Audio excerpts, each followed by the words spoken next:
watch the Hostile podcast with Fuad Abiad? No. Okay. I highly recommend checking it out. I think you'd think it's funny. He has Nick Walker on his Bro Chat podcast. You know who Nick is? No. Oh, really? I'm gonna send you him. Nick is an absolute freak of nature, man. He's the next. He will be a Mr. Olympia if he stays healthy. Yeah. Yeah, 100%. It's his size, man. I think he's 26 or 27 years old. He's like in his off season, and he's still like lean. Like he's still sub 10%. He's like 300 pounds. Holy cow. Let me send him to you on Instagram really quick.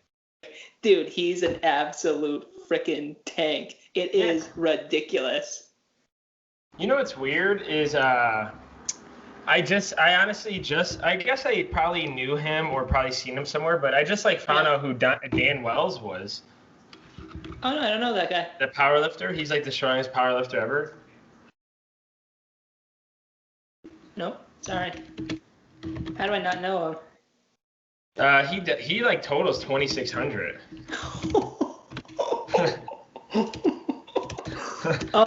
Is he on Instagram? Yes, look up Dan Wells. Yeah, sorry, Gainz Nation. We get some important stuff to check out here. Official Dan Wells? Yes. Dang. That guy totals 2,600? He's like... No, it can't be this guy, dude. This guy is like 180 pounds max. Oh, it's dbell_74. That's his name. He totals 2,606 in reps, 2,667 multiply, 2,485 in sleeves. I believe this guy more. Joey One Belt? Who's that? Is that him? No, D is in David Bell _74. It's like Mark Bell's long lost brother. Oh my God! What the heck? Yeah. This guy's numbers are ridiculous. Yeah, so if you guys are interested on like one of the strongest powerlifters that it's in the U.S., like he did get popular a little bit. So if you ever checked out our boy Gianni Candido, they do a 2-hour like video call, and Gianni Candido pretty much interviews him. But he's never been on like a YouTube channel that had more than 100,000 subscribers. So Gianni Candido, put him on there. It seems like he's getting up there, 57,000 followers. Yeah. Oh my God. But someone of that nature doesn't get any popularity. Like he's probably like the most unpopular, strongest person around. Like if you look at pound for pound, he's probably almost stronger than like Hafthor, Larry Wheels, like those people. Yeah, he probably has close to 1,000-pound squat, 1,000-pound. Yeah, he does squat over 1,000. Yeah. Yeah, and then his deadlift is probably close to that. It's probably in the 900s, right? I think so. I don't know. Yeah. I just started the interview, but if you guys want to see like a pretty cool interview, just type in I think it's Gianni Candido's the strongest person you'll probably never hear about or something like that. or the strongest person you've probably never heard of. It's like something like that. I wish he would have just put like Dan Bell's name in there or something, because maybe like people would find it better. But Gianni Candido is an interesting guy, and a lot of people already follow him and stuff, so like he probably doesn't really care to like specifically say like Dan Bell, top powerlifter ever interview. You know what I'm saying? He has more of like a interesting mind structure. I've watched and listened to Gianni Candido since like the early college days. He's had like the most like interesting like powerlifting videos in my opinion. And he's like, man, he not only does he like get social media like so well, he also is so practical in his recommendations. Like a lot of stuff like I've been bad about like following the powerlifting scene admittedly recently. But when I was like, when we were kind of talking about like, getting ready for like a meet, and I was trying to focus on like on strength as well as like hypertrophy, I like would watch a lot of his stuff, and he would say things that just made so much sense, like from a practical standpoint, but you like wouldn't necessarily think about. So he would say things like, when you're in a training block, it's important to like videotape yourself, and it's also important not to like beat yourself up, because what we're looking for is, on the average, that your squat form is hitting the type of depth. So he's talking about squat, for example, and he would say that on average, we're looking to make sure that your average squat, so if you average out every single squat, that you're hitting depth. And he was like, there's no sense in like getting all like mucked up if you're going like, too high every once in a while. If it's like, often you need to fix your stuff, and you need to work on developing like getting deeper, sitting deeper into the squat, however your like squat form your body will allow. And he'd also say things like, if you're going like ass to grass, like, and you're a power lifter and you're training for strength, and like what are you doing, unless it's like off season and you're working on like quad development or like glute development, like what are you doing? Like you're wasting like a significant amount of like your lever by doing that. So he was saying like you pretty much want to stay in this narrow band of range for your form, because most powerlifting federations, all they look for is your hip crease to be below your knee, slightly below your knee. So you want to average that form. Your median form should be hitting that, or like your average depth should be hitting that. And like that's such a smart, practical recommendation. But have you ever heard that from anybody else, like other than him, before? No, because there's always a best way to squat. What are you talking about? I'm going to show you the one way. I know for me, like, I just tell people, I just say, hey, there's only one squat form. If you're not hitting it, you're probably not really good at squatting. Yeah. But he reminds me of like Jeff Nipper, like the way like he talks and like the way he presents information. The only difference is like Jeff Nipper does go a little bit further, and like, and I think it's because it's like very appealing to the eye. Like he'll like, highlight part of the study as he's talking about it, like little things like that. I wonder who, I think, I want to say Gianni Candido's been around longer, but Jeff Nipper, I wonder like when they both started, because like I don't think they've ever like met up and talked. I don't know. I wonder, yeah. I mean, I don't know. Cool. I mean, I know Gianni Candido started in Ohio, and now he's in Texas. Like, I think he like moved to Texas like pretty much for good, like a good amount of time ago.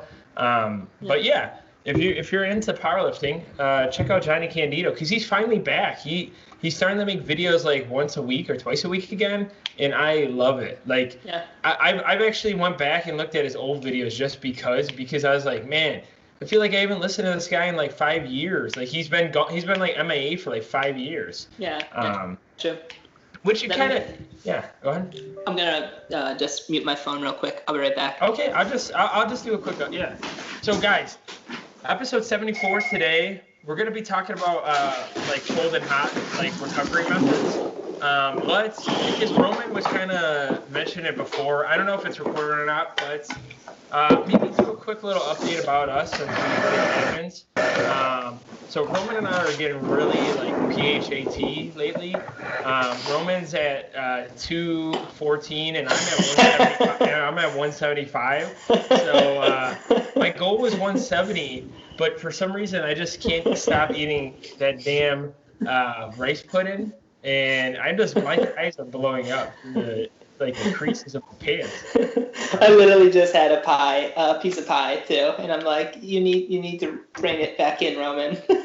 Yeah, ever since moving out, Sam and I don't really follow we don't really look in the details of the recipe, and like my mom gave her a recipe for like pistachio cake, which I told you about. It's like a little home dessert that my mom's always made for like birthdays and stuff, and literally the pan is like literally like a 13 by like 10, and it's like flipping so huge, and I'm like, Sam, this is just for us two.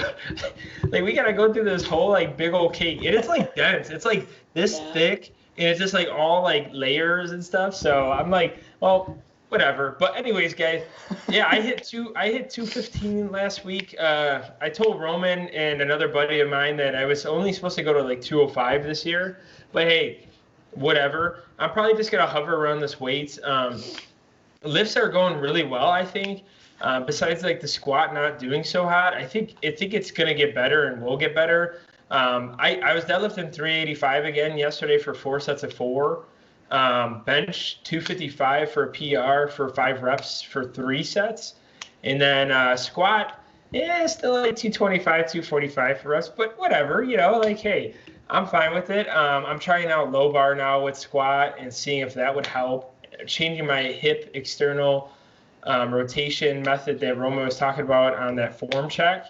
And then before you get into your little update, Roman, quick suggestion and advice. So maybe this could help like a practical standpoint for like the listeners. I'm deadlifting 385, 4 sets of 4 right now. Right now, it seems like it's kind of pushing the upper limit to do 4 sets of 4. I was thinking maybe like kind of hold off on like increasing weight for right now, but I think it might be more beneficial that I do like 5 sets of 3.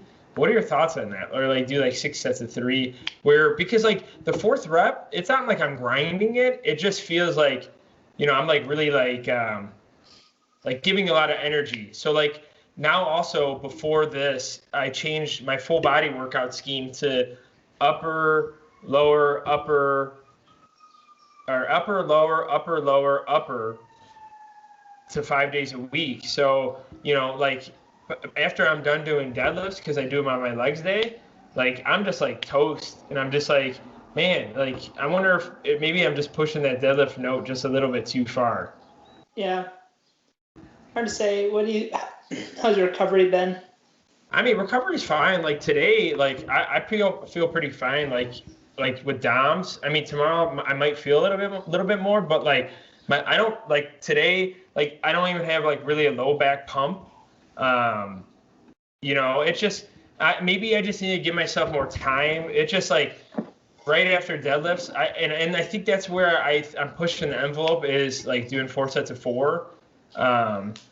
Because like I don't know, like after that 4th set, like I'm like drenched in sweat. Like I felt like I went through like an hour and a half training when it was only like 30 minutes, like 25 minutes. That's okay. How was like the mental fatigue with the deadlifts? I mean, I the mental fatigue, I kind of just shut everything off. Yeah. Maybe the oxygen levels could be better when it comes to breathing. Like I don't know, like it's just weird. I don't know. I feel like maybe just like because I kept pushing it 5-10 pounds every week, I'm getting to that point where it's like upper limit, where it's like maybe I should just kind of back off, and that's why like I want to do 5 sets of 3 where. Like if I do 3 reps, I know they're gonna be crisp, clean, and I know I can do 385 for the 3 reps, like clean. Yeah. When was the last time you deloaded? Like probably like I'd say like less than 5 weeks ago. Okay. It's like it was probably in the 3 to 5 week range that I deloaded. Yeah. Why don't you try? That was when I went to the Grand Canyon. I deloaded that week. Oh, okay. Yeah. I think that was within 3 to 5 weeks ago. Yeah, that sounds about right. Yeah, why don't you try switching to 5 sets of 3? You technically be dropping off a rep, but that's fine. You're still within like the same like volume band. And then theoretically, you should be leaving at least one a day, and then see how that goes this week. And then see how comfortable you feel in like adding 5 pounds next week. Yeah, and also too, I mean, I think I don't know if I put it up there, but oh yeah, I think I did. I mean, I did deadlift at 405, like for 1 rep. I mean, not like it was my max, but like I don't know if maybe that caused fatigue the last like 2 weeks. Maybe like trying to do that on top of like hitting the squats like pretty hard when it comes to like trying to fix everything. Like, I don't know if that's like messing up my lower like peripherals. But yeah. I don't know. I just wanted to ask you because like these are some of like the conversations like Roman and I have, especially in person. I think we had a little bit more of these conversations in person compared to like working from home. But like those are the ideas like we kind of bounce back and forth from each other, and like Roman, will like talk about things too. Like we have a group chat with one of our buddies that we talk about stuff like this all the time. So like me, like that's why I always ask Roman because I always want a second thought on things because like me personally, like I know I could grind. Like deadlifts are the one thing like I know I can grind out no matter what. It's like like bench and squat are a little bit harder to grind out. Like deadlifts, I know it's always going to be there. In my dumbass accidentally tried to use I was trying to feel it out. I was trying to use straps, and I hate using straps on deadlifts, and I don't know why I tried it again. And like I tried doing one set with it, it just felt so awkward the whole time. Yeah. And I took them off. I'm like, yeah, no. So yeah, I won't do that again for a while. But yeah, I was like, why do I even do that? Like I could just do the sets without straps. But yeah. Yeah. No, I think that's a good plan. And like just to give you like maybe this